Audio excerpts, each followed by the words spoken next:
გთხოვთ ილოცოთ ჩემთვის, ილოცეთ ეკლესიის მომავლისთვის, თქვენი ლოცვა მომცემს ძალას ერთგულებითა და თავმდაბლობით ვემსახურო ღვთივკურთხეულ ქართველ ერს აღსახტრების შემდეგ კათოლიკოს პატრიარქმა შიო მესამე მრევლს პირველი ქადაგებით მიმართა.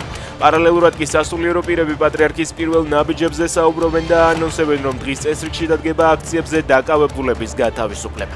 საკითხს უკვე ოცნების წევრებიც გამოეხმაურნენ. შენდობას წინ ყოველთვის უძღვის სინანული, თქვა პაპუაშვილმა.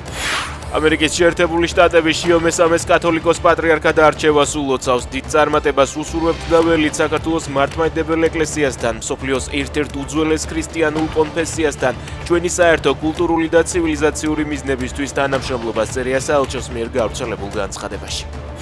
უკრაინაში დაღუპული ქართველი მებრძოლი ნიკა მაჭარაშვილი საქართველოში ჩამოასვენეს. 29 წლის ჯარისკაცი ფრონტზე 30 აპრილს დაიღუპა. ის ბოლოს ზაპოროჟიეს მიმართულებაზე იმყოფებოდა.